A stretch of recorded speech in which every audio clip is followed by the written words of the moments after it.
Espero que estén bien. Es como siempre un honor y un privilegio. Y como hemos dicho en otras ocasiones, tenemos una gran responsabilidad por estar parado frente a la congregación de los santos para exponer, tal como oró el pastor Clifford, solo y exclusivamente lo que el Señor, a través de sus sagradas escrituras, convenga bien a través de este vaso de barro poder compartir con ustedes esta mañana. Para hacer uso o tratar de hacer buen uso del tiempo, el domingo anterior nosotros tuvimos el placer de tener la visita del pastor Ulises Ureña, no González, Ulises Ureña, que nos compartió un mensaje acerca de las evidencias de un verdadero discípulo. Y nosotros como iglesia hemos estado estudiando, eso fue, se puede decir, con una pausa a causa de la visita, pero como iglesia hemos estado estudiando la carta de Primera Tesalonicenses de manera continua. Y lo traigo a colación porque providencialmente hablando, no hay coincidencia en el Señor, el sermón o la predicación del domingo anterior se trató acerca de las evidencias de un verdadero discípulo. Y hace muchas otras semanas atrás ya tenía preparado el sermón para esta mañana, como pueden ver, marcas de una iglesia saludable. De manera que esta mañana hablaremos, digamos, en conjunto como iglesia, aprenderemos acerca de ello. En 1 Tesalonicenses capítulo 5, versículos 12 al 22. Quiero pedirles que por favor puedan estar acompañándome a la lectura. Leemos en el nombre del Padre, el Hijo y del Espíritu Santo. Pero les rogamos, hermanos, que reconozcan a los que con diligencia trabajan entre ustedes y los dirigen en el Señor y los instruyen, y que los tengan en muy alta estima con amor por causa de su trabajo. Vivan en paz los unos con los otros. Les exhortamos, hermanos, a que amonesten a los indisciplinados, animen a los desalentados, sostengan a los débiles y sean pacientes con todos. 15. Miren que ninguno devuelva a otro mal por mal, sino que procuren siempre lo bueno los unos para con los otros y para con todos. 16. Estén siempre gozosos, oren sin cesar, den gracias a Dios en todo, porque esta es la voluntad de Dios para ustedes en Cristo Jesús. No apaguen el espíritu, no desprecien las profecías, antes bien, examínenlo todo cuidadosamente, retengan lo bueno, absténganse de toda forma de mal. Quiero pedirles que puedan estar orando. Amantísimo Dios y Padre Celestial, es con absoluta reverencia, Dios del cielo, que venimos ante ti pidiéndote, Señor, tu asistencia. Entendiendo, Señor, que ciertamente sin ella solo somos un címbalo que retiñe. No emitimos ningún sonido, solamente ruido. Te pido, Señor, que la palabra que tú has puesto, Señor, en boca de nuevo de este vaso de barro que es todo lo que soy, pueda llegar y hacer el efecto que tú has planeado desde antes de la fundación del mundo para cada uno de los que nos encontramos aquí. Sea así con tu iglesia, comprada con precio de sangre, pero también sea así con aquellos que aún no han venido a tus pies desde el cielo. Todas estas cosas te las pedimos en el nombre de tu Hijo amado Jesucristo. Amén y amén. Una breve consideración. A lo largo de los textos que hemos leído en cada uno de los versículos, es cierto que hay uno o dos mandamientos, ordenanzas, que de hecho merecerían una gran meditación, digamos una prédica entera acerca de cada una de ellas. Pero lo que hemos tratado de hacer para el sermón de esta mañana es agruparlos, tratar de agruparlos en 4 principios, o lo que yo he denominado 4 marcas de una iglesia saludable. Y precisamente cuando pensamos acerca de la palabra marcas, yo estoy seguro que es inevitable que no podemos pensar acerca de esa palabra marcas como algo que pueda ser claramente visible. Es con mucha nostalgia, debo decir, que cuando estaba en la escuela, y de hecho, cuando salía de la escuela íbamos en el transporte colegial, solía jugar con mis amiguitos, eso no hace muchos años atrás, que el que lograba decir la mayor cantidad de nombre de vehículos solamente con ver la marca, ese ganaba.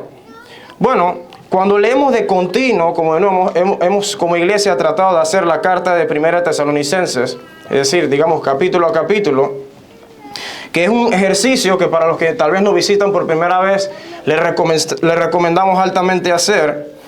Cuando hacemos eso también nos vamos a dar cuenta que la iglesia en Tesalónica también era una iglesia que tenía una marca en particular, que aunque no físicamente visible, cuando leemos la carta podemos identificarla.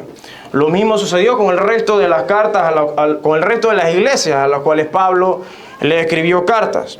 Entonces, ¿cuál era la marca que hemos estado viendo a través del estudio de la carta en la iglesia en Tesalónica?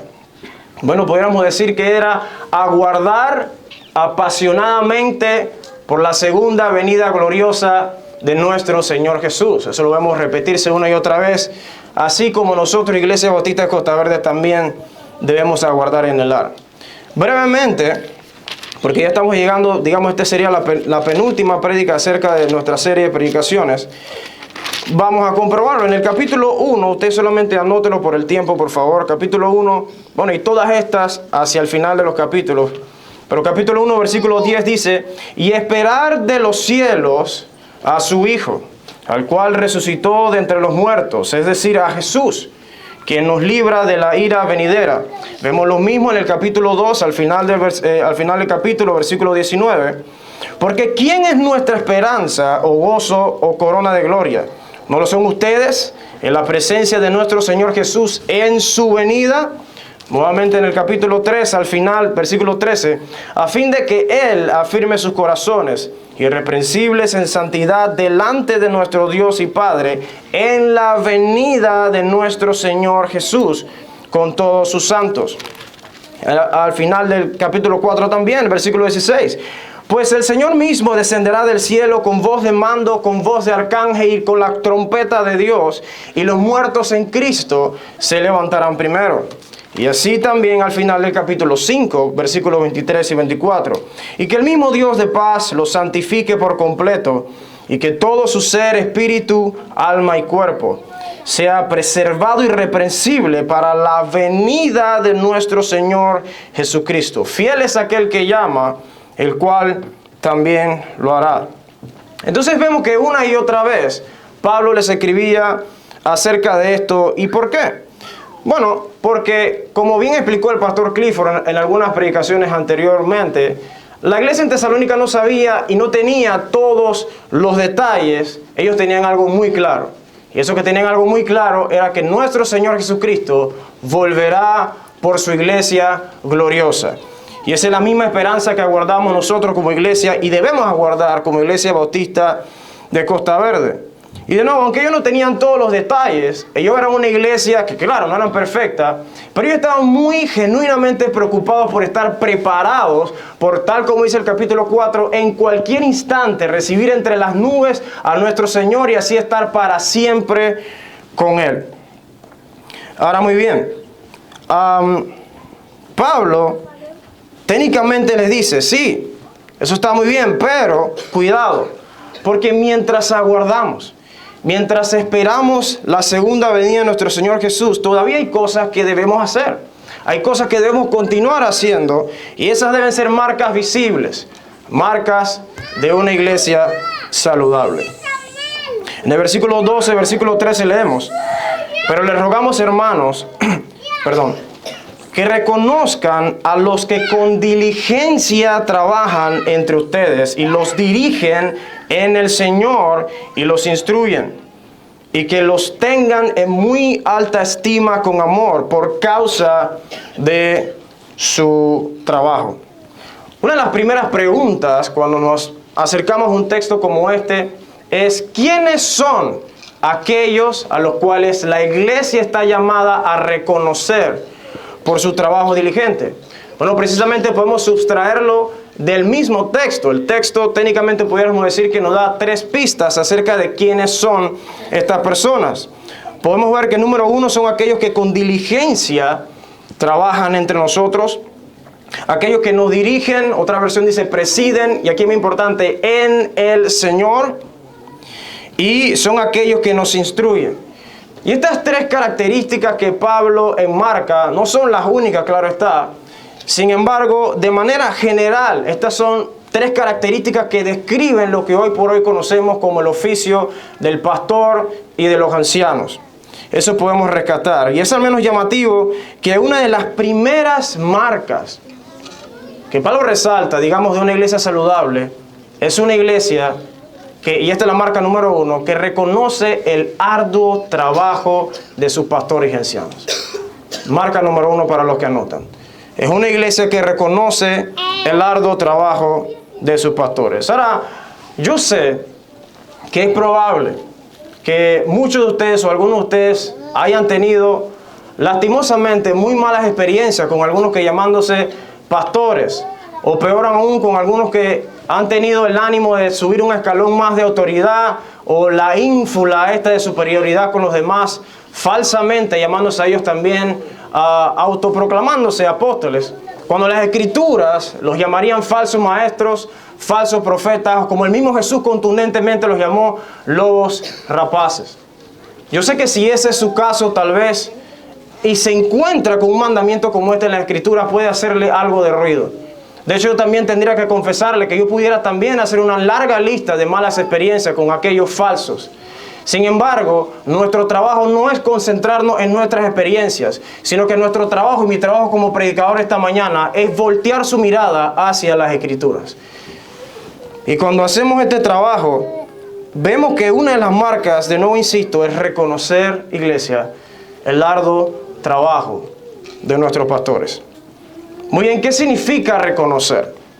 Reconocer, si podemos dar algunos sinónimos, puede ser considerar, admirar, y la traducción de la Biblia Nueva Traducción Viviente lo traduce como honren a sus líderes en la obra del Señor. De nuevo, algunos sinónimos son considerar, admirar, y la Nueva Traducción lo traduce como honren a sus líderes en la obra del Señor.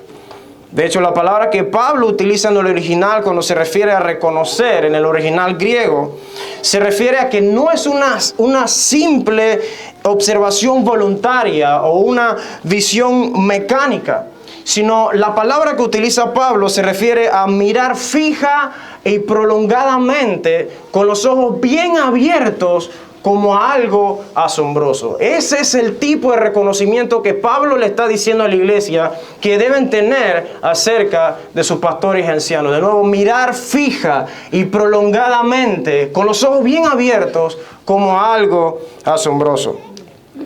De nuevo, sabemos que hay y pueden haber muchísimos malos ejemplos, pero esta mañana, como les he repetido, como les he dicho, quiero compartir con ustedes razones bíblicas.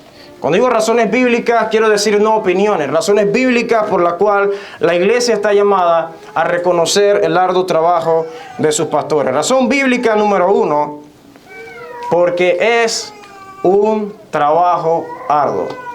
Sí, esa es la razón bíblica número 1. Note cómo dice el texto, en el versículo 12 dice, reconozcan a los que con diligencia trabajan entre ustedes. El versículo 13 dice que los tengan con muy alta estima, con amor. ¿Por causa de qué? Por causa de su trabajo.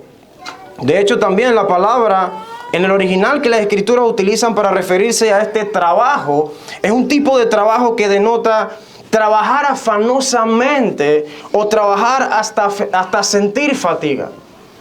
Sí, ¿sabían ustedes que pastorear es un trabajo? Y es muy probable que si nosotros no hemos tenido la experiencia aún de estar frente a una congregación, podemos decir, pero ¿qué tan afanoso puede hacer? Aquí es muy probable que solamente el pastor Clifford pueda decir qué tan afanoso o hasta qué punto de fatiga pudiera ser.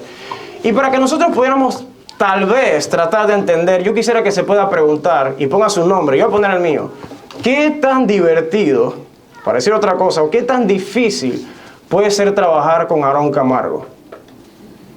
¿Qué tan difícil puede ser trabajar con cada uno de nosotros?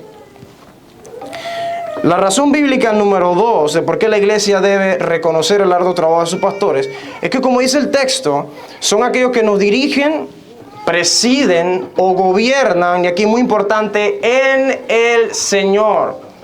Esos son los pastores, son aquellos que nos presiden o nos dirigen en el Señor.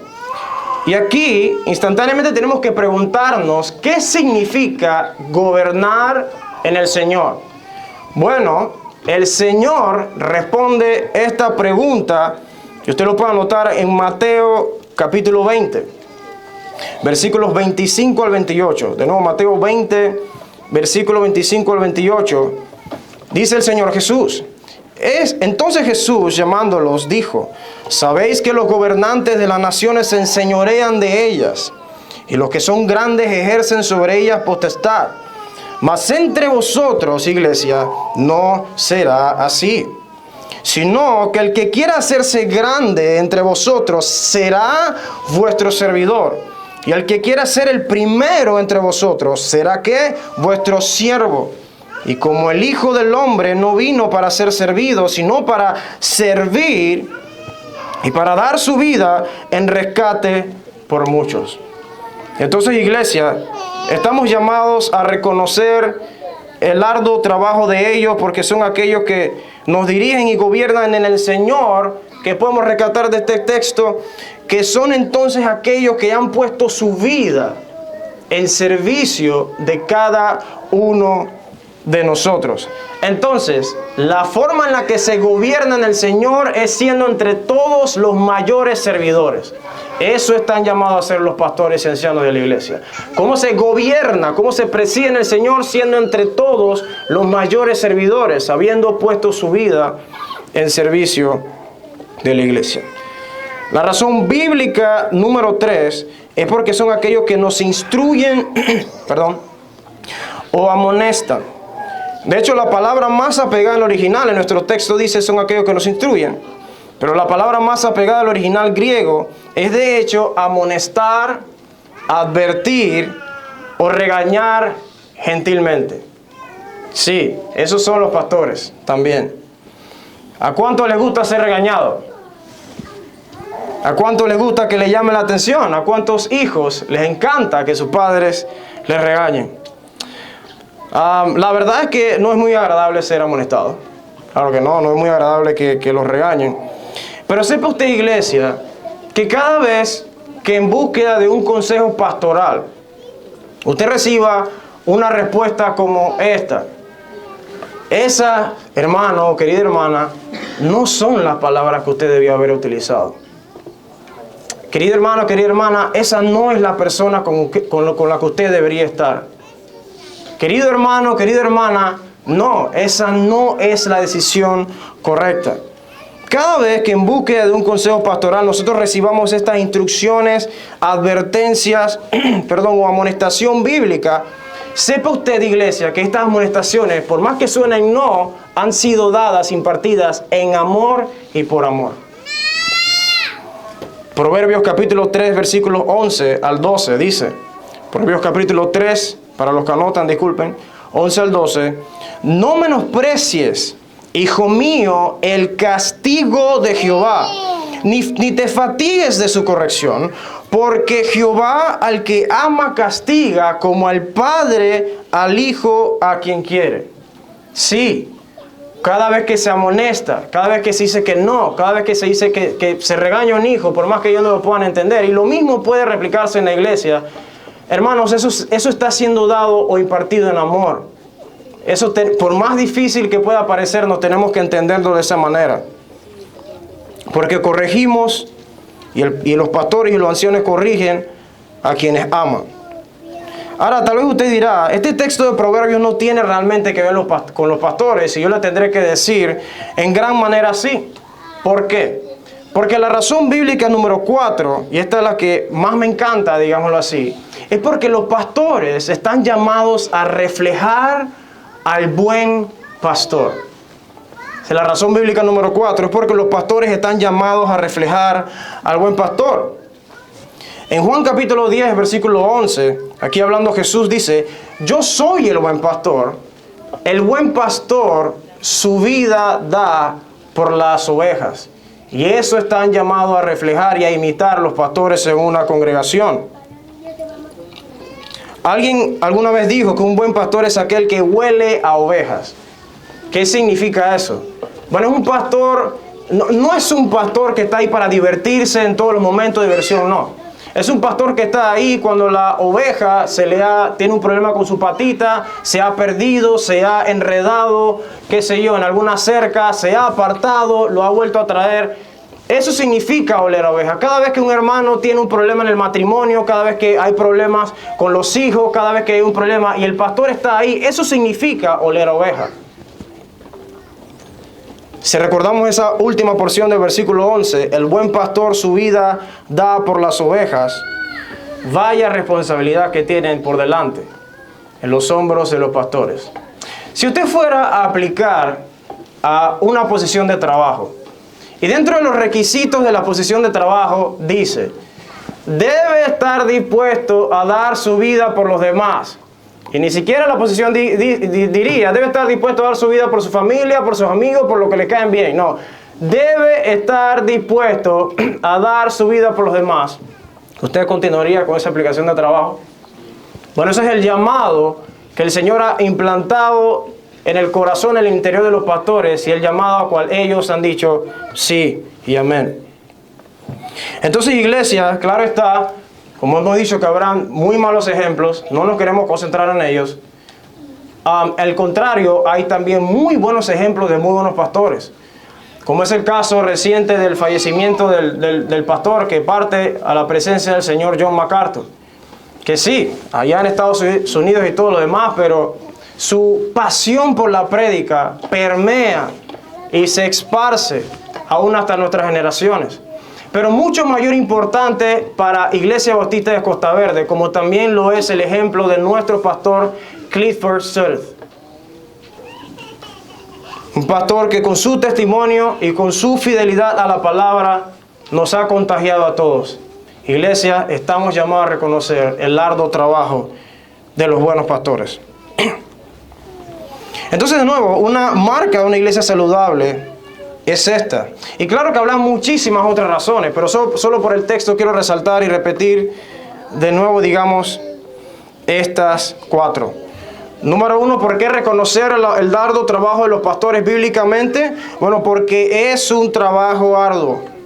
2, porque nos dirigen y gobiernan en el Señor. 3, porque nos instruyen o amonestan, como un padre que ama a su hijo. Y número 4, hoy dije que más importante, porque reflejan al buen pastor, que es nuestro Señor Jesucristo. Amén. Ahora bien, alguien pudiera preguntarse, ¿cómo reflejamos? ¿Cómo demostramos finalmente este reconocimiento hacia los pastores? Nosotros como iglesia recientemente hemos terminado el estudio de la carta de Pablo a los Gálatas. Y en el capítulo final, en el capítulo 6, versículo 6, dice lo siguiente: el que es enseñado en la palabra, haga partícipe de toda cosa buena al que lo instruye. Y aquí claramente me refiero al pastor, en este caso. De nuevo, Gálatas 6, versículo 6. El que es enseñado en la palabra, haga partícipe de toda cosa buena al que lo instruye. ¿Y qué puede ser toda cosa buena? ¿Cómo podemos hacerlo partícipe de toda cosa buena? Bueno, con una llamada tal vez. Ellos también son seres humanos, también los pastores necesitan ser pastoreados. Un mensaje de texto, ¿cómo estás? ¿Cómo va la semana? En medio de su sufrimiento y su dolor, también estar ahí como iglesia y como hermanos. Esa puede ser una de esas maneras. Y hay otra, digamos, muy famosa. Cuando el apóstol Pablo en la iglesia en Corinto defendió su apostolado, estamos aquí hablando de 1 Corintios capítulo 9, versículos 11 al 14. 1 Corintios capítulo 9, versículos 11 al 14, dijo lo siguiente: si nosotros sembramos entre vosotros lo espiritual, es gran cosa si segáremos de vosotros lo material. Esta es una pregunta retórica cuya respuesta es no. Continúa diciendo las Escrituras: si otros participan de este derecho sobre vosotros, ¿cuánto más nosotros? Pero ahora aquí está hablando un apóstol de verdad y dice lo siguiente: pero no hemos usado de este derecho, sino que lo soportamos todo por no poner ningún obstáculo al Evangelio de Cristo. Y esto llama mucho la atención porque pareciera ser que cuando se escribe esta carta, hace un par de miles de años atrás, el honrar a los pastores a causa de los falsos maestros y los falsos profetas se había convertido en un obstáculo para el Evangelio de Cristo. Sin embargo, me gusta mucho lo que hace Pablo. Claro, está inspirado por el Espíritu Santo cuando escribe. Él no dice, bueno, a causa de los malos ejemplos que hay, no lo hagamos así, sino que él trae un balance y note lo que continúa diciendo las Escrituras. ¿No sabéis que los que trabajan en las cosas sagradas comen del templo, y que los que sirven al altar, del altar participan? Y él aquí estaba haciendo referencia al Antiguo Testamento con los sacerdotes y con los levitas, que debían vivir de eso. Y mire cómo dice el versículo final. Así también ordenó el Señor. Así también ordenó el Señor a los que anuncian el Evangelio que vivan del Evangelio. De manera que sí, iglesia, es nuestra responsabilidad reconocer el arduo trabajo de nuestros pastores. Y aquí, solo por poner algunos ejemplos por causa del tiempo, razones bíblicas de cómo debemos demostrar ese reconocimiento hacia ellos. Marca bíblica número 2 de una iglesia saludable es una iglesia que aplica la disciplina bíblica. Esa es la marca número 2 de una iglesia saludable. Es una iglesia que aplica disciplina bíblica. Versículos 14 al 15. Les exhortamos, hermanos, que amonesten a los indisciplinados, animen a los desalentados, sostengan a los débiles y sean pacientes con todos. Miren que ninguno devuelva a otro mal por mal, sino que procuren siempre lo bueno los unos para con los otros y para con todos. Ahora bien, cuando hablamos de disciplina, debemos definir qué es disciplina y disciplina bíblica. La disciplina bíblica pudiéramos definirlo como el proceso de corregir el comportamiento pecaminoso entre los miembros de una iglesia local. Eso es disciplina bíblica, corregir el comportamiento pecaminoso entre los miembros de una iglesia local. Y a pesar de que, como ya hemos mencionado a lo largo del estudio de esta carta, la iglesia en Tesalónica gozaba de un muy buen testimonio en su región local Tesalónica y también, digamos, de forma mayor en Macedonia y Acaya, para el pastor Pablo, para el apóstol Pablo era muy necesario aún amonestarles y advertirles acerca de la indisciplina, o como la Reina Valera lo traduce, la ociosidad. Y esto solo venía a ser un resumen de lo que Pablo ya había instruido en capítulo 4, versículos 11 al 12 en Tesalonicenses. Y cito: ya que tengan por su ambición el llevar una vida tranquila y se ocupen en sus propios asuntos y trabajen con sus manos, tal como les hemos mandado, a fin de que se conduzcan honradamente para con los de afuera y no tengan necesidad de nada. De manera que la indisciplina o la ociosidad es un pecado que la iglesia está llamada a corregir. ¿Por qué? Porque las Escrituras dicen, porque si alguno no provee para los suyos, y mayormente para los de su casa, el tal ha negado la fe y ha venido a ser peor que un incrédulo. Primera de Timoteo capítulo 5, versículo 8. Y sí, así como ese pecado, habrá muchísimos otros, claro está, a causa de que todos aquí somos pecadores, redimidos por la sangre de Cristo, que la iglesia saludable y bíblica está llamada a aplicar y corregir. ¿Cómo se debe aplicar la disciplina bíblica? Bueno, y aquí yo quisiera decirles o explicarles cómo no se debe aplicar la disciplina bíblica, y es lastimoso, al menos en mi experiencia he visto eso muchísimo pasar. ¿Cómo? Usualmente la forma en la que aplican disciplina bíblica o supuesta aplicación de esta disciplina es, bueno, si tú cantabas, siéntate, ya no puedes cantar más. Si tú tocabas un instrumento, siéntate.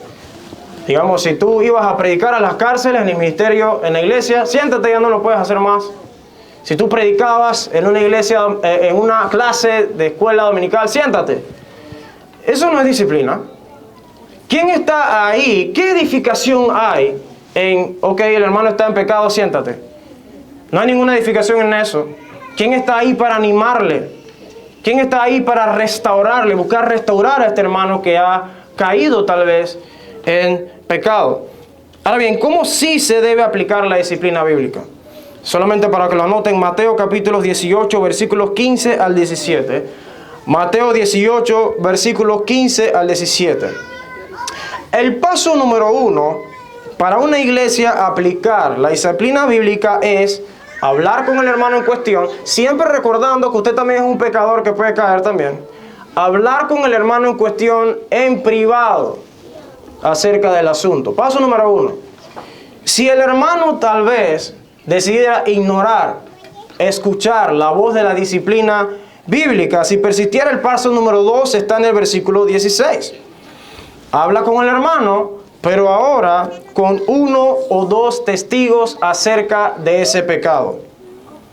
Si la persona en cuestión insiste en persistir en su pecado, el paso bíblico número 3 está en el versículo 17.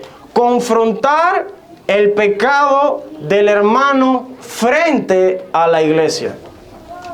Y aún si a pesar de eso, el hermano en cuestión o la hermana en cuestión insistiera en no atender a la disciplina bíblica de aquel hermano que se acercó a él en privado, de aquel hermano que luego tomó a 2, claro está, de buen testimonio en la congregación y luego haber sido confrontado frente a la congregación y rehúsa atender a la disciplina bíblica, el paso número 4 que debe tomar una iglesia saludable está en el versículo 17. El tal sea tomado por gentil y publicano.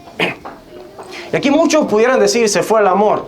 No, no se fue el amor. Este fue Jesús que instruyó esta instrucción, valga la redundancia. Aplicar excomunión. ¿Qué es la excomunión? Es ser separado de la comunión de la iglesia. Entonces, cada iglesia local en su autonomía, es decir, en su independencia, y eso como bautistas también somos, una iglesia que entiende el gobierno local. Cada iglesia en su independencia está en pleno derecho de decidir cómo aplicar dicha excomunión. Pero lo que ninguna iglesia saludable tiene el derecho de hacer es ignorar, aplicar la disciplina bíblica. Eso no se puede. Al menos si nos queremos hacer llamar iglesia bíblica o una iglesia saludable, debemos atender a lo que dicen las Escrituras. Y debe aplicarse. Cada iglesia decidirá cómo aplicar dicha excomunión, pero lo que no tiene ningún derecho de hacer es ignorar aplicarla. De hecho, ¿sabía usted, iglesia, que esta fue la primera instrucción dada por Jesús a la iglesia congregada? Antes de Mateo 28, esta fue la primera instrucción dada a la iglesia congregada. Y de ahí donde se desprende aquel versículo muy mal interpretado, porque donde están 2 o 3 congregados en mi nombre, allí estoy yo. El contexto de ese texto es esta aplicación de la disciplina. Lo que está diciendo ese contexto es lo que la iglesia en su autonomía ha decidido hacer para aplicar la disciplina bíblica también es validado en los cielos. Donde están 2 o más congregados en mi nombre, allí estoy yo.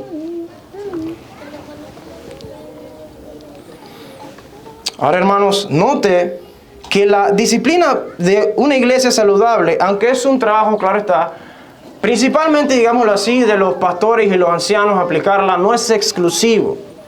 Cada uno de los miembros de la iglesia debe estar activos también a la hora de amonestar a los indisciplinados, animar a los desalentados, sostener a los débiles y, ojo, ser pacientes con todos. Tal como dice el versículo 14, y habla en plural. Les exhortamos, hermanos, a que amonesten a los indisciplinados. No es exclusivo a los pastores. Animen a los desalentados, sostengan a los débiles y sean pacientes con todos.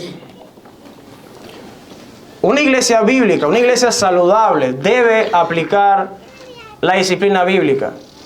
Pero si nuestro corazón, al escuchar cómo aplicar la disciplina bíblica, y nuestra reacción es, ajo, ¿cómo es que se llama aquel hermano? Yo sé que el hermano o la hermana está en pecado. Ni siquiera me sé su nombre, pero ¿cómo es que se llama esa hermana para poder ir y correr a aplicar la disciplina bíblica?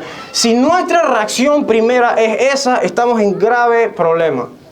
Porque el texto lo que nos está diciendo es, o la forma en la que podemos realmente meditar acerca de nuestra reacción es, ¿qué tan rápido soy en animar a los desalentados? ¿Qué tan rápido somos como iglesia en sostener a los débiles? ¿Qué tan rápidos somos como iglesia en tener paciencia con todos? He escuchado que una hermana ha estado sin trabajo, no me sé su nombre, quiero unir la necesidad, no el pecado, quiero unir la necesidad con el nombre para poder ir a animarla. He escuchado que un hermano estaba pasando problemas en el matrimonio, no me sé su nombre, quiero saber su nombre, hermano, ¿cómo es que se llama aquella persona? Yo sé que para ir a alentarle así tal como Cristo vino a nuestra vida, rescató mi matrimonio, yo también quisiera ir a animarle, a soltarle, sostener a los débiles. ¿Qué tan rápidos somos iglesia en ser pacientes con todos? Antes de correr apresuradamente, piense qué tan paciente ha sido Dios con usted. Nunca sin antes olvidar que la disciplina bíblica debe ser aplicada. Entonces, ¿cuál es el propósito de la disciplina bíblica? En Mateo 18, cuando Jesús lo plantó, Él dijo en el primer versículo, versículo 15, el propósito es lo siguiente: por tanto, si tu hermano peca contra ti, ve y repréndele estando tú y él solos. Si te oyere, aquí el propósito, has ganado a tu hermano. De manera que el propósito de la disciplina bíblica no es hacer leña del árbol caído. No es a estar ahí y decir, tú estás en pecado. No. El propósito de la disciplina bíblica es ganar a nuestros hermanos, hacerlos volver. Hacernos volver también cuando nosotros estemos en esta situación de pecado a Cristo. Ese es el propósito de la disciplina bíblica. Al final de nuestro capítulo 5, versículo 13, dice, vivan en paz los unos con los otros. No debe ser sorpresa, para nada, que en una iglesia saludable existan roces, existan diferencias entre los hermanos, pero lo que sí debe alarmarnos como una iglesia que busca ser una iglesia saludable es que la iglesia no sepa cómo lidiar con las diferencias. Porque aquí todos somos pecadores y va a haber roces. Pero el problema está cuando la iglesia no sabe aplicar, y me refiero a todos, no sabe aplicar la disciplina bíblica de forma correcta.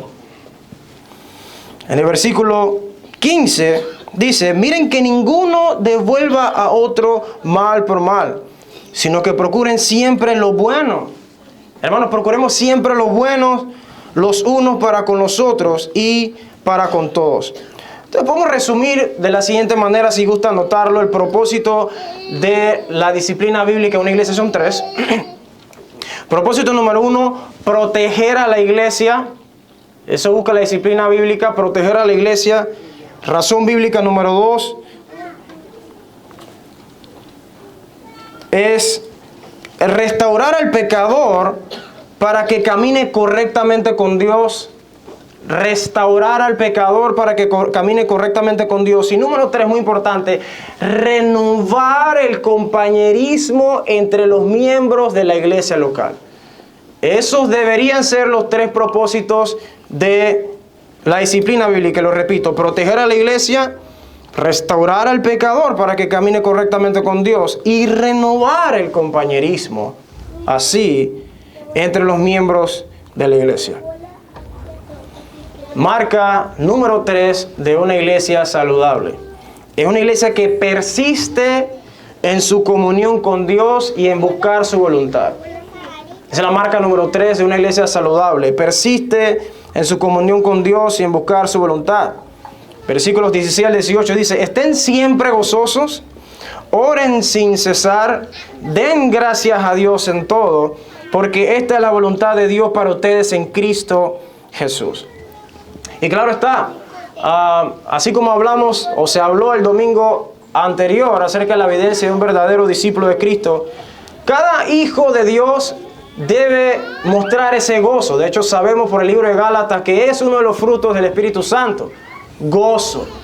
De manera que estar siempre gozoso no debería ser algo extraño. Un verdadero discípulo debe querer siempre buscar estar con constante comunión con Dios.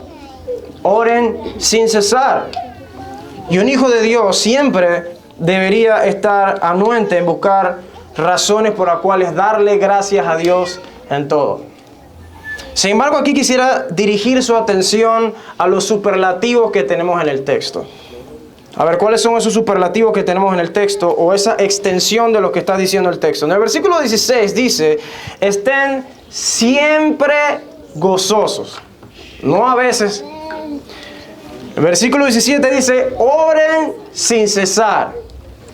Y el último superlativo dice, den gracias a Dios en todo. Yo quisiera que medite acerca de eso, que yo sé que ya lo están leyendo allá en la pantalla. Y yo quisiera que pueda responder de la manera más honesta. Cuando usted lee un texto como este, un mandamiento como este, ¿cuál es la primera reacción? ¿Cuál es el primer pensamiento que viene a su mente? Bueno, en mi caso, tal vez, siendo muy honesto, cuando yo me estrello, porque eso es lo que sucede, cuando yo me estrello con un mandamiento, porque esto no es una opción, cuando me estrello con un mandamiento como este, la primera reacción que sale de mí, ¿sabe cuál es?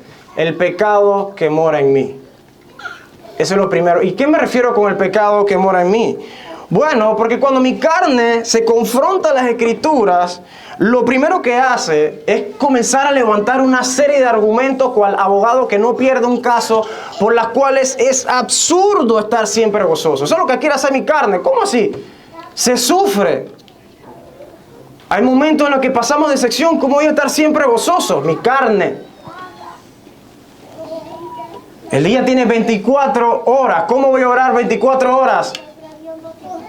El pecado que mora en mí comienza a excusarse. ¿Cómo voy a darle gracias a Dios en todo? En todo. Aún en la muerte de un ser querido. Tal cosa sucedía también en la iglesia en Tesalónica. Nosotros sí tenemos una esperanza viva, porque sabemos que nuestro Señor Jesucristo volverá por su iglesia.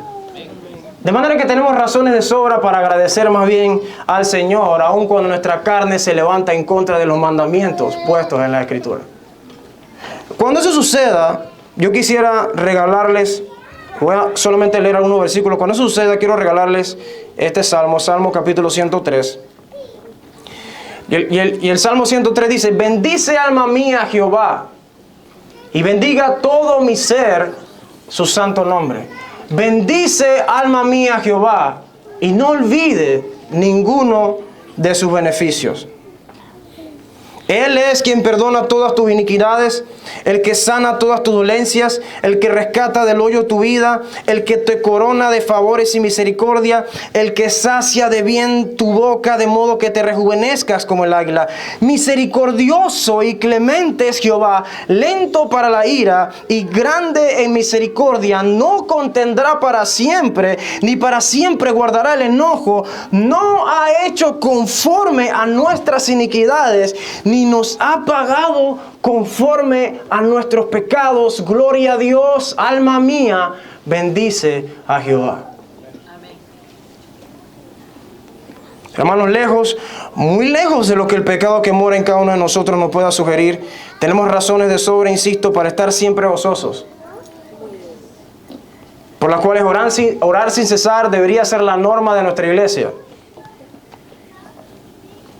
y por las cuales dar gracias a Dios en todo debe suceder siempre. Alma mía, bendice a Jehová. Termino con la marca número 4 de una iglesia saludable, y no puede faltar.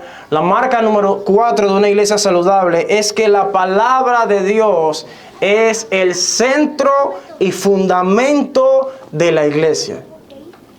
Marca número 4 de una iglesia saludable es que la palabra de Dios es el centro y fundamento de la iglesia. Cuando leemos acerca del contexto de Pablo, del ministerio de Pablo en Tesalónica, en Hechos capítulo 17, vamos a ver que el texto dice que cuando Pablo llega a Tesalónica, Dice el texto, como era ya su costumbre, ¿sabía usted que Pablo tenía un hobby? El hobby favorito de Pablo era ir a la sinagoga de los judíos para discutir con ellos. Cuando usted se lee las cartas de Pablo y el libro de Hechos, dice una y otra vez, y como era ya su costumbre, iba a discutir en la sinagoga de los judíos. Entonces, cuando leemos ese contexto sobre qué cosas iba a discutir en la sinagoga de los judíos, o qué cosas le declaraba, el texto en Hechos capítulo 17, ese contexto dice, declarando y exponiendo por medio de las Escrituras, dice el texto, tres cosas en Tesalónica. Uno, que era necesario que el Cristo padeciese, muriera. Dos, que resucitara de entre los muertos. Número tres, que Jesús, a quien él anunciaba, era en efecto el Cristo. De manera que, ¿qué estaba haciendo Pablo? ¿Qué podemos rescatar en esto?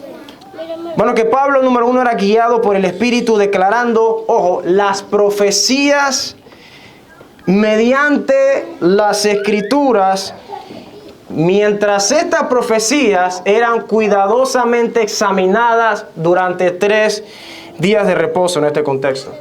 En el mismo capítulo, Hechos capítulo 17, sucede lo mismo cuando Pablo llega a Berea.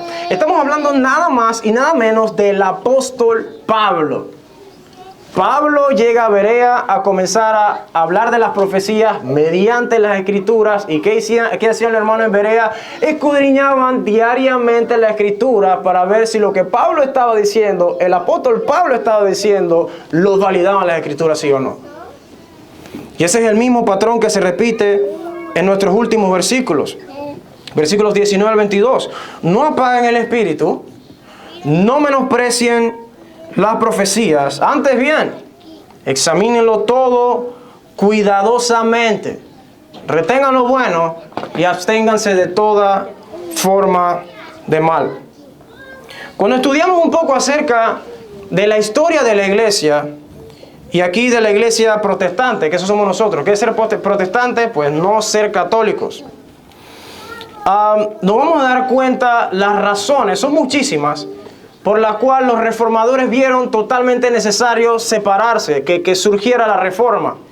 Y una de ellas, solamente para poner una referencia que usted posteriormente puede buscar, era que un papa llamado Gregorio VII, el papa Gregorio VII, puso un edicto conocido como Dictatus Papae, el cual constaba de 27 artículos, cada uno más nefasto que el otro. Léaselo y investígalo después. Pero especialmente el artículo 19 decía lo siguiente, voy a poner en práctica mi clase de latín. Quod ad nemine ipse iudicare debeit, que significaba que el Papa no debía ser juzgado por nadie. Bueno, a razón de esta y muchas otras más, la iglesia se reforma. Los reformadores, la iglesia comenzó a fundarse bajo el fundamento de que toda discusión debía terminar con la sola autoridad de las Sagradas Escrituras y que nadie estaba por encima de las Sagradas Escrituras. De ahí entendemos el concepto de sola Escritura, solo la Biblia. Martín Lutero, otro digamos también llamado reformador, cuando fue traído a compadecer por sus escritos y por ese famoso hito de las 95 tesis puestas en la puerta de la Universidad de Wittenberg, puesto frente a sus detractores y con una sentencia de muerte de por medio, lo único que tenía que decir era revoco, que significaba me retracto. Ese era todo lo que Martín Lutero debía decir para librarse de la muerte. En cambio, quisiera citar sus palabras. Lutero dijo frente a esta sentencia de muerte: a menos que se me persuada por testimonio de las Escrituras, porque no me basta únicamente con las afirmaciones de los papas y de los concilios. Me siento vinculado a los textos de la Escritura y mi conciencia continúa cautiva a las palabras de Dios. Ni puedo ni quiero retractarme de nada, porque no es ni seguro ni honrado actuar en contra de la propia conciencia. Sola Escritura y punto. Ningún magisterio, ninguna tradición, ningún dogma, ningún papa, ningún autoproclamado falso apóstol, ningún profeta, ninguna visión, ningún sueño, ninguna experiencia puede y jamás estará, iglesia, por encima de las autoridades de la Sagrada Escritura. No podemos partir de nuestras experiencias o darle mayor preeminencia a ellas cuando tenemos la Escritura. Las Escrituras no pueden pasar a segundo plano. Es completamente al revés. Las Escrituras son las que filtran las tradiciones, cualquier dogma, concilio, confesión, sueño, visiones. Son las Sagradas Escrituras las que filtran absolutamente todo, porque cuando cualquier cosa se enfrenta ante la autoridad de las Sagradas Escrituras, las Escrituras siempre ganan. Sola Escritura y punto. Iglesia, usted tiene una gran responsabilidad frente a ustedes. Y esta gran responsabilidad es que tienen todo el derecho bíblico del mundo a que sea quien sea que se pare en este púlpito. Iglesia, que encienda su celo. Sea quien sea que se pare en este púlpito, debe examinar, ojo, debe examinar cuidadosamente que aquello dicho sea de hecho palabra del Señor. Esa es su responsabilidad como iglesia. Por eso versículos 19 al 22, vuelvo a leerlo. Iglesia, no apagan el espíritu. No menosprecie las profecías. Antes bien, como hemos expuesto, examínenlo todo cuidadosamente. Retengan lo bueno. Absténganse de toda forma de mal. Quiero concluir de la siguiente manera. Puesto que cada una de estas marcas, ha sido 4 marcas, son en efecto, o de hecho, aplicaciones para la iglesia. Yo quisiera ahora dirigir mi atención hacia aquellas personas que tal vez nos visitan por primera vez, que puede estar escuchándonos posteriormente en las redes sociales o en YouTube. Aquellas personas que tal vez escuchen por primera vez el Evangelio. Y quiero regresarlos a aquella pregunta de meditación que hicimos hace un momento, que fue: ¿qué tan paciente ha sido Dios con usted? Yo quisiera que puedan meditar, querido amigo, querida amiga, ¿qué tan paciente ha sido Dios con usted? Solo usted sabe. Solo usted sabe las veces que ha estado al borde de la muerte. Y Dios le ha dado y le ha regalado un día más. Solo usted sabe las veces que ha visto partir a otros seres queridos y usted sigue aquí. Solo usted sabe qué tan fiel ha sido Dios en su vida y qué tan paciente ha sido Dios en su vida. Pero iglesia, y querido amigo, querida amiga, tal como hemos expuesto a través de la Escritura, la pasión de la iglesia en Tesalónica era guardar la venida gloriosa de nuestro Señor Jesús. Y sí, esa será una venida gloriosa, pero para aquellos que aguardan en Él. Aquella paciencia del Señor se convertirá en juicio para aquellos que hayan rehusado venir a Él una y otra vez. Dios ha extendido su misericordia y su favor, tal como leímos en el Salmo 103. ¿Cómo lo sabemos? Porque tiene un día más de vida. El hecho de que usted esté aquí tal vez, por primera vez, no es ninguna coincidencia. El hecho de que usted nos escuche, prenda la televisión, posteriormente, no es ninguna coincidencia. Querido amigo, querida amiga, medite usted qué tan paciente ha sido el Señor, siempre recordando que Él volverá un día por su iglesia. La aplicación número 2 es que si tal vez es su caso, en el que por causa de las decepciones que hemos hablado anteriormente, usted se ha apartado del cuidado de la iglesia que Cristo tiene para con los suyos a través de la iglesia, usted se ha apartado a causa de esas decepciones, yo quisiera animarles a que no se aparte más. Y quisiera darle este consejo. No busque congregarse en la iglesia más cercana a su casa. Yo suelo aconsejar esto. No busque congregarse en la iglesia más cercana a su casa. Busque congregarse en la iglesia más cercana a las Escrituras. Aunque eso suponga viajar los kilómetros que suponga viajar. Gloria a Dios. Si esa iglesia bíblica, saludable, supone precisamente estar a la vuelta de la esquina de su casa. ¿Cómo podemos identificar? No son todos las marcas de una iglesia saludable. Yo solamente por el tiempo he tratado de agrupar Y gracias por su paciencia, por cierto. He tratado de agruparlos en 4 marcas. No son exclusivas. Pero recuerde lo que el texto dice. Una iglesia saludable, número 1, es aquella que reconoce el arduo trabajo de sus pastores. Iglesia Bautista Costa Verde, tenemos bíblicamente que reconocer el arduo trabajo de nuestro pastor Clifford. Una iglesia bíblica saludable es una iglesia también que aplica la disciplina bíblica. Y ya hemos expuesto que con paciencia también. Una iglesia bíblica saludable es una iglesia que persiste en la comunión con Dios y en buscar su voluntad.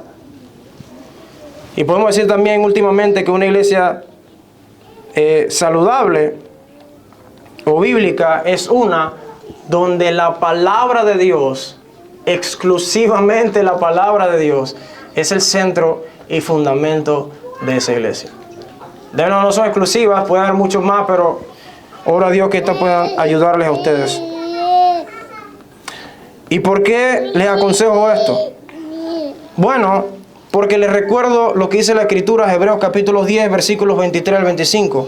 Mantengámonos firmes, sin fluctuar la profesión de nuestra esperanza, porque fiel es el que prometió, y considerémonos unos a otros para estimularnos al amor y a las buenas obras, no dejando de congregarnos como algunos tienen por costumbre, sino exhortándonos, y tanto más cuanto veis que aquel día se acerca.